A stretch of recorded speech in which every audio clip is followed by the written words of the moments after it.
वेड्यानो, मी असल्यावर कोणाचे पटके खायची काय गरज आहे तुम्हाला? देव राखे तया मारील कोण? आणि मग त्यावेळेला सगळेजण गोपाळ निघाले आणि मग वस्त्र गाळी माती सगळे काही सांगितलं, ते साहित्य सोबत घेतलं. म्हणले देवा हे साहित्य कशासाठी? म्हणले ऐका, जर गवळण आपण एखाद्या गवळणीच्या घरामध्ये गेलो आणि अंधार सगळीकडे असला तर खडे फेकून मारायचे, ज्या बाजूला घट असेल तिथे आवाज येईल, तिथे जायचं. जर शिंक जर वर असेल तर काठी त्याच्या उपयोगाची, शिंक फोडायचं, शिंके लाविले धुरी होतो तिघाचे मी वरी, मग अशी क्रिया करायची. पण ऐका रे दादांनो, भरमसाठ दही दूध तुपलोणी आपण जर खाल्लं आणि खाल्ल्यानंतर जर आपला आवाज ऐकून एखादी गवळण धावत आली, सराटे पसरा अंगणी, सराटे जमिनीवर टाकायचे. मग त्यावेळेला तोत्र्या म्हणतो, म्हणले तुतना ती तप्पल ढालून आली तर तिने जर चप्पल घातली पॅरागॉन बाटा बिटा कोणती, म्हणले काय करायचं? म्हणले बारीक माती म्हणले डोळ्यात टाकायची, नेत्र चोळतील तव तुम्ही पळा. ऐका रे दादांनो, मग पुन्हा तोत्र्या म्हणतो ती तत्मा घालून आली तर, म्हणले एवढे कारण नसतेच, म्हणले त्या काळात चष्मा नव्हता. मग अशा पद्धतीने रोज चोऱ्या होऊ लागल्या आणि मग चोऱ्या होत असताना एक एक गारानं यशोदा मैयाकडे जाऊ लागलं. ऐका रे दादांनो, आणि मग प्रत्येक गवळणी म्हणू लागल्या, यशोदे कृष्णा सांगावे गोकुळी गोकुळी राहावे का जावे, गोकुळी राहावे का जावे, गोकुळी राहावे का जावे.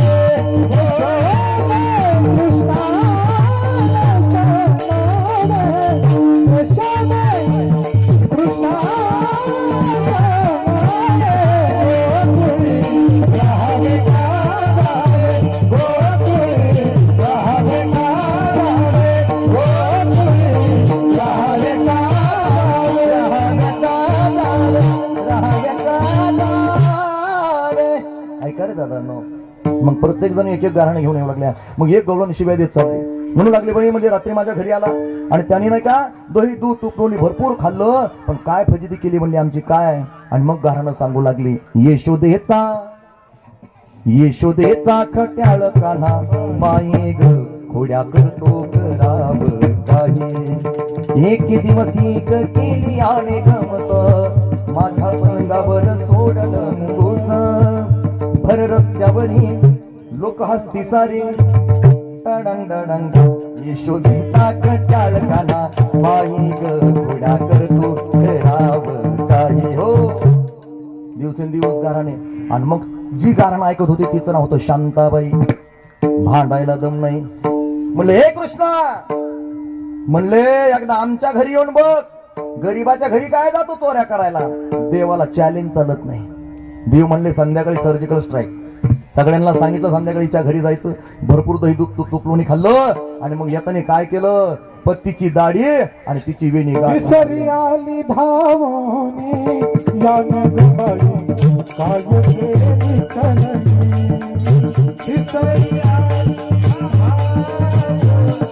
जाने ग बाई काय केली कराने, दाढी माझी वेणी दोडती साथ बांधून,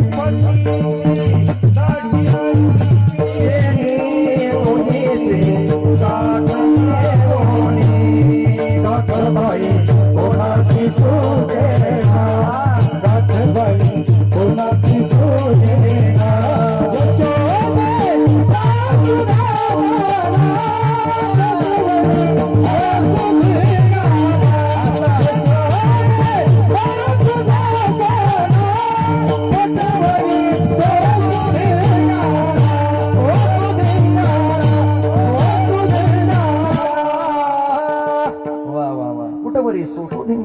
यशोदे बाळ तुझा काना.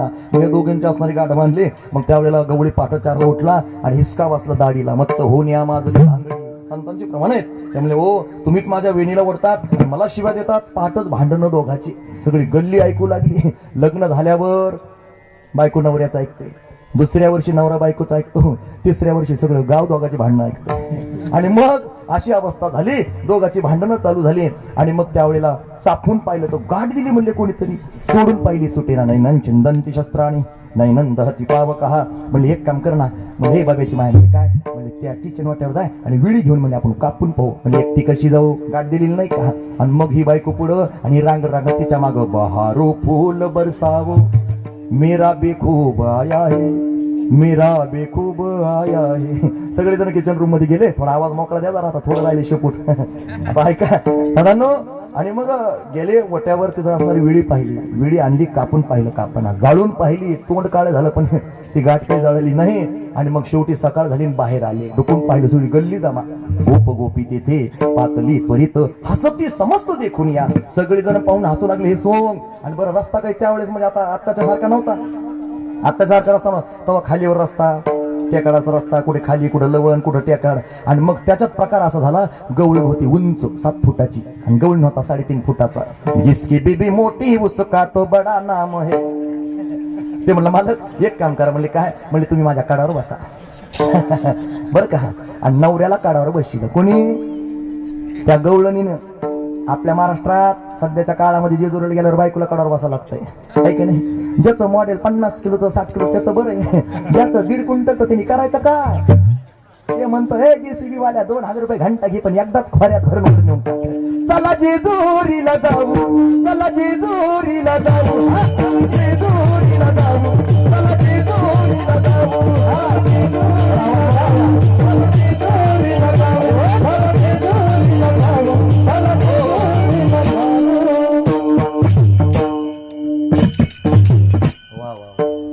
कडावर बसवलं नवऱ्याला. आणि मग पुढे निघाली. ऐका रे दादांनो, मोठी बायको असली तर फायदा एवढा होतोय बरं का. तिकीट काढायची गरज पडत नाही. पंढरपूरला असं जावं, ज्याची बायको जाडे त्यांनी त्या नवऱ्याने सोबत जावं, पाय दुखले की काडावर बसावं. माम्मी टोले बसावं त्याला विठाला.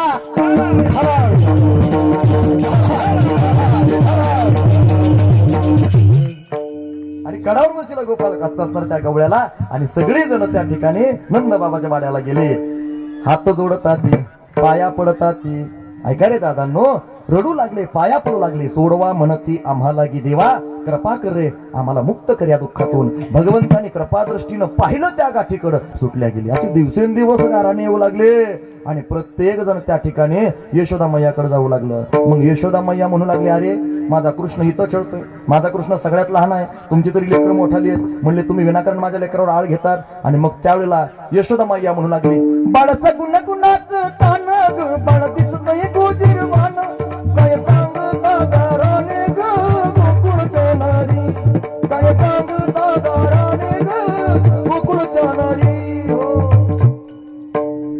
आणि मग त्यावेळेला प्रत्येक जणीला यशोदा मैया भांडू लागली बरं का. तुम्ही 12 घरच्या 12 गे गोकुळच्या नारी, तुम्ही मोठ्या धाल ग जागे गोकुळच्या नारी, तुम्ही याची संगत सोडा गे गोकुळच्या नारी. ऐका. आणि मग त्यावेळेला अनंत गाऱ्हाणे येऊ लागले. आणि गाऱ्हाणे येत असताना यशोदा मैयांना समजलं की जी गाऱ्हाणे आपल्या घरी येऊ लागली आहेत याचं कारण म्हणजे कृष्ण परमात्मा. कृष्णा आता तू घरी थांब, बाहेर जायचं नाही. हा रे तू खोड्या नको करू माझे बाबा, कृष्णा तुला मी बाकी तो करते, घरी कुणाचा जाऊ नको रे. ऐका. कृष्ण परमात्मा गेले नाही. 1 मास खोडी देवी नाही केली. आणि प्रचिती आली म्हणून गणपती बाप्पाचा नवस केला होता. हराभर नैवेद्य दाखविला. म्हणले धूप आणायचा विसरला कृष्णा, नैवेद्याकडे लक्ष राहू दे, नाही एखादी मांजर येईल खाऊन जाईल. कृष्ण म्हणतो हा बोक्या असल्यावर मांजर येईलच कशी. कृष्ण परमात्म्याने गणपती बाप्पा सगट मोदक गिळून घेतले. आणि मग यशोदा आल्यावर विचारते, देवापासी पुसे देव काय झाला, कुठं गेला तो देव. कृष्णाला हसू आलं. अनेक खोड्या भगवंताने केल्या. आणि मग यशोदेला समजलं आपला कृष्णच खोड्या करतो. आता कृष्णा तू आता वय पूर्ण झालं, तू 5 वर्षाचा झालास. म्हणले मग आता शाळेत जा. आता त्यावेळची शाळा काय नर्सरी, KG1 KG2. मम्मी सांगा कोणाची, मम्मी माझ्या पप्पाची, पप्पा सांगा कोणाचे, पप्पा माझ्या मम्मीचे. मग हे 2 झालेली कोणाची. लक्षात ठेवा दादांनो. आता हा जॉनी जॉनी यस पप्पा, आता हे सगळे शिकून आताच्या शाळा आहेत. पण पूर्वीची शाळा म्हणजे गोशाळा बरं का. आणि मग सगळ्या असणाऱ्या कृष्ण परमात्म्याने सगळ्या गोपाळांना सांगितलं आता आपल्याला शाळेत जायचंय. आणि मग सगळ्या काही भगवान परमात्म्याने सोडल्या.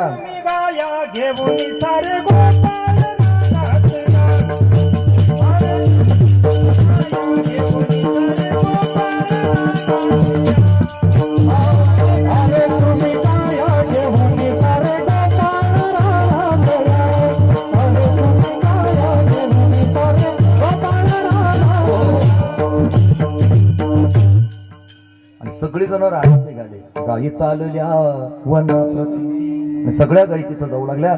व आता वृंदावनाच्या पवित्र पावन भूमीमध्ये, गोवर्धनाच्या पवित्र अशा प्रांगणामध्ये सगळे असणारी त्या ठिकाणी गायी चरू लागलेल्या आहेत. आणि चारत असताना प्रत्येक जणाने आता एक एक खेळ खेळावा बरं का बाबांनो. आता बा हमामा होतं तू, टिपरी, विट्टी दांडू, असे चेंडू बळी, असे अनेक प्रकारचे खेळ या ठिकाणी हे गोपाळ खेळू लागले. आणि खेळत असताना त्यांची वादही होऊ लागले. रे कानोबा, रे कानोबा, हे कानोबा, खेळ डाब जाऊन गोरडी, किती करशील रे, किती करशील रे, किती करशील रे कुरगोडी कानोबा, खेळ डाब जाऊन गोरडी.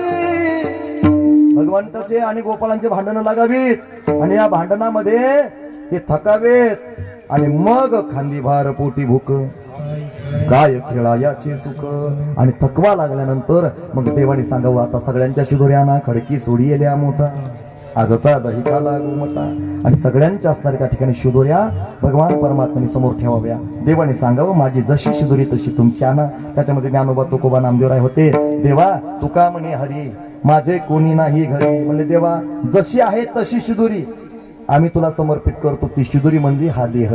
लक्षात ठेवा दादांनो, नवद्वाराची ही शिदोरी दादांनो, पंचकर्मेंद्रिय पंच ज्ञानेंद्रिय 11 मन आणि त्याच्यामध्ये बसलेले हे जीव चैतन्य, ही जी शिदोरी आहे ना, ही शिदोरी आम्ही तुला समर्पित करतो. देवा आम्हाला का दिली रे वांगुली, का नोबा तुझी घोंगडी चांगली, स्वगत सच्चिदानंद मिळून शुद्ध सत्व गुण विनली रे, षडगुण गोंडे रत्न जडित तुझ श्याम सुंदर शोभली रे, कानोबा तुझी घोंगडी चांगली. आम्हाला का वांगुली दिलीस, पण देवा जशी असेल तशी ही शिदोरी आम्ही तुला समर्पित करतो. ऐका रे दादांनो, भगवंतांनी कृपा केली, सगळ्यांच्या शिदोऱ्या एकत्रित केल्या. बिप्रदवेनुज ठरबडयो शृंगवेत्रे जगक्षे वामी पाणमसना कमलम तत्फलान्निंगुलिशो मध्ये स्वपरी सुरदो हासयन नरभविस्वहे स्वर्गलोके मिषति भुजेत्ने भुगबाल केली हे पुंडलिका प्रधारी विठ्ठल श्री ज्ञानदेव तुकाराम पंढरीनाथ भगवान की जय. ज्ञानेश्वर माऊली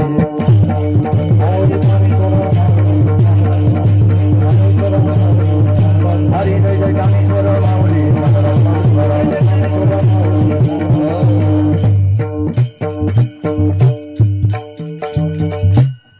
जो भगवंताने यमुनेच्या तटावर जो काला केला, वाळवंटामध्ये काला केला, तो काला देवादिकांना दुर्लभ आहे.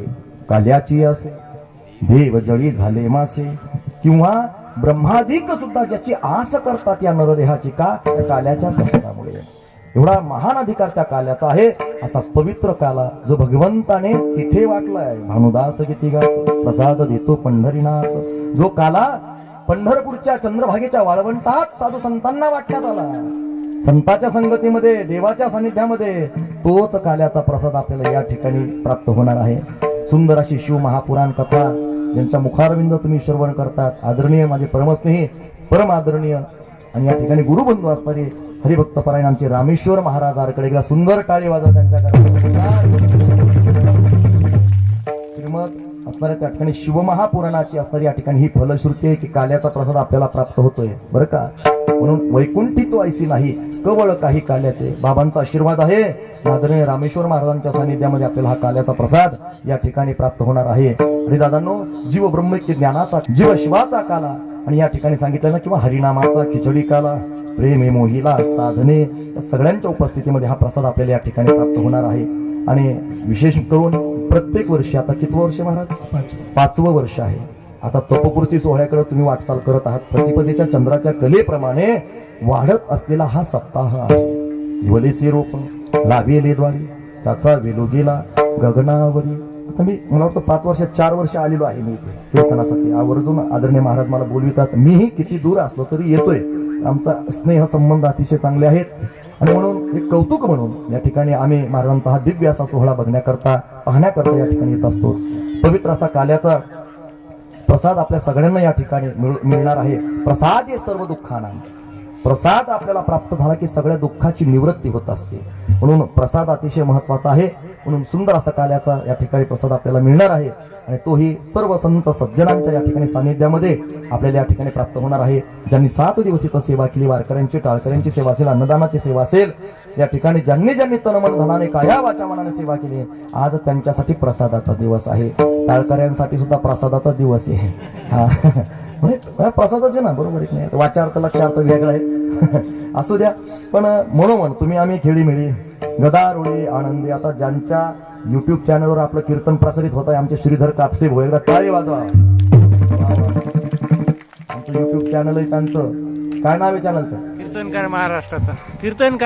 कीर्तनकार महाराष्ट्राचं हे चॅनल आहे त्यांचं. बेल आयकॉन घंटी दाबा, सबस्क्राईब करा बरं का, लाईक करा, शेअर करा बरं का. त्यांचे सबस्क्रायबर वाढले पाहिजेत. तुम्हाला इथून पुढे माझे कीर्तन बघायचे असतील तर गजानन महाराज गोंदीकर म्हणून नाव सर्च करा युट्यूबला. भरपूर कीर्तन, शिवाजी महाराजांचे पोवाडे, शिवाजी महाराजांचे पाळणे बरं का. सगळं काही तुम्हाला व्यवस्थित कथा कीर्तन, शिव महापुराण, देवी भागवत महापुराण, जेवढे पुराण आहेत सगळे पुराण आहेत माझ्याकडे. एक पुराण सोडलं नाही मी करायचं आणखी बरं का, गुरुच्या आशीर्वादाने. अनेक चांगल्या चांगल्या ठिकाणी मोठ्या मोठ्या व्यासपीठावर तब्बल 4 राज्यामध्ये जातोय मी आता सध्याला, कीर्तन आणि कथेच्या माध्यमातून आणि शिवचरित्राच्या माध्यमातून. हा योग संतांच्या आशीर्वादाने, गुरुवारी बळीराम बाबांच्या आशीर्वादाने मला प्राप्त झालेला आहे. म्हणून घरी बसल्या बसल्या सुद्धा तुम्ही तो आनंद उपभोगू शकतात, कथा ऐकू शकतात. ज्यांना नवनाथ कथा ऐकायची आहे त्यांनी आता फुलंब्री तालुक्यामध्ये खामगाव गोरक्षनाथ मागच्या महिन्यात कथा झाली, तीही लाईव्ह कथा त्या ठिकाणी युट्यूब चॅनलला आहे. गजानन महाराज गोंदीकर नाव सर्च करा, नवनाथ कथा. त्याही कथा तुम्हाला 8 दिवसाच्या 7 दिवसाच्या ऐकायला मिळतील. धन्यवाद देतो. संपूर्ण नियोजन अतिशय महत्वाचं आहे. सगळी तरुण मंडळी आहे, बाबांचं शिष्य मंडळ या ठिकाणी आहे. रामेश्वर महाराजांचं असं सागरासारखं शिष्य मंडळ आहे की तत्परे सेवा करतात. एवढं कोणाला जमत नाही कलियुगामध्ये बरं का. माणसं स्वार्थी झालेत, कामापुरतं येतील. महाराज आमचं हे दुखा लागलं, ते दुखा लागलं, हा दोष आहे, तो दोष आहे, महाराज सांगतील आणि लोक निघून जातील. पण तसं नाहीये. महाराजांच्या शब्दाला किंमत ठेवून आणि महाराजांच्या वाणीमध्ये ताकद आहे. शब्द दिला, काम झालं, लोकांनी त्याचा उपकार या सप्ताहामध्ये येऊन फेडला, हे लक्षात ठेवा. म्हणून 7 दिवस लोक इथं उपस्थित आहेत. हे वैभव कोणाला प्राप्त होत नसतं दादांनो. भाग्याचे निवडसे, उद्दिमाचे निमित्त. ज्या वेळेला काहीतरी प्रारब्ध आपला अनुकूल आहे त्यावेळेला या गोष्टी जीवनामध्ये घडत असतात. म्हणून धन्यवाद आदरणीय महाराजांनी या ठिकाणी देतो. आमचे नारायण महाराज असतील, नवनाथ महाराज असतील, आमचे विशेष म्हणजे आता नामांकित मृदंगाचार्यांच्या यादीमध्ये ज्यांचं नाव आता झळकत आहे, आमचे आदित्य महाराज दैवाते नेहमी माझ्यासोबत राहतो. आता परवा दिवशी आम्ही धुळ्याकडे जाणार आहे, 2-3 दिवस कीर्तन आहेत तिकडं. आदित्य महाराजांनी तिकडे वातावरण केलं. लोक म्हणतात महाराज तुमच्या सोबत ते पखवाज वाजवणारं पोरग घेऊन या, आणि मग ते घेऊन येतात. त्यांचं काही एक मानधन कमी नाही. एका कीर्तनात घेतात 10,000 रुपये, जास्त काही घेत नाही. सांगायला काय हरकत आहे. ऐका, अतिशय स्नेह असणारा त्या ठिकाणी आमच्या दोघांचा आहे आणि खूप चांगलं सहकार्य कीर्तनामध्ये मृदंगाचे साथी या ठिकाणी करत आहेत. ही सगळी काही मंडळी, आमचे पावसे महाराज असतील. आता कोणी ओळखीचे काही अनोळखीचे लग्न झाले तर बायका नाव घेतेनच, मी काय घ्यावं म्हणून. गाते श्रोते पाहते चतुर्विनोदी दुश्चित्ते, सोहम भावी पूर्ण ज्ञात या सकळाती विनोनी वारकरी शिक्षण संस्थेतली सगळी आमची महाराजांची विद्यार्थी मंडळ, तिला जोरदार टाळी वाजवा त्यांच्याकरता. समोर उपस्थित असलेले आदरणीय परमस्नेही गुरुतुल्य असणारे आमचे स्नेही आणि नातलग आहेत आमचे चित्तांबर महाराज मेटकर, त्यांची उपस्थिती. ते सुंदर कीर्तनकार आहेत, एक चांगले वेदांतिक कीर्तनकार आहेत. आता मी सांगितलं त्यांना किती बसलं हे काही माहिती नाही मला असं, पण स्नेहाचे संबंध आहेत. आमचे गाबोड साहेब असतील आणि सगळी काही मंडळी आणि आमच्या महाराजांचे छोटे भाऊ आहेत या ठिकाणी, त्यांना धन्यवाद. संपूर्ण असणारी या ठिकाणी साधक मंडळी आहे, शिष्य मंडळी आहे, माता वर्ग, पुरुष मंडळी, परिसरातून, अंबड शहरातून आणि संबंध जालना जिल्ह्यातून, दोन्ही तिन्ही ह्या जिल्ह्यातून आलेली सगळी महाराजांची शिष्यमंडळी, सगळ्यांना मनोमन धन्यवाद. एकदा साऊंड सिस्टीम करताच जोरदार टाळी वाजवा. श्रीराम मंडप अंबड, सुंदर अशी साऊंड सिस्टीम आहे. त्याच्यानंतर विशेष उपस्थिती, प्रमुख अतिथी बरं का, ज्यांचं नाव संबंध महाराष्ट्रभर नाही तर संबंध देशात आहे बरं का. सध्याचे भावी आमदार आहेत, चालू आमदार आहेत, ज्यांनी चांगल्या चांगल्यांना चितपट केलंय, असे माननीय बबनरावजी लोणीकर साहेब, एकदा जोरदार टाळ्या वाजवा. आपल्या हिता जो असे जागता धन्य माता पिता तयाच्या, त्यांचे चिरंजीव सुद्धा रायवल भैया सुद्धा आमच्या आमदार साहेबांच्या पावलावर पाऊल ठेवून आज समाजसेवा करतात. लक्षात ठेवा, 80% समाजकारण आणि 20% राजकारण हे असणार ध्येय ज्यांचं आहे म्हणजे संबंध लोणीकर परिवार आहे. एकदा टाळी वाजवा आमच्या काकू, त्यांच्या सुविध बद्दल सौभाग्यवती नाव काय, मंदाताई लोणीकर ह्या सुद्धा या ठिकाणी उपस्थित राहिलेल्या आहेत. त्यांना मनोमन धन्यवाद. आणि सगळी काही महाराजांची स्नेही मंडळी या ठिकाणी उपस्थित आहेत. ब्राह्मण, क्षत्रिय, वैश्य, शूद्र चारही वर्णातील सगळीजण मंडळी या ठिकाणी आलेली आहेत म्हणून धन्यवाद देतो. सेवेला पूर्णविराम. विठ्ठल जय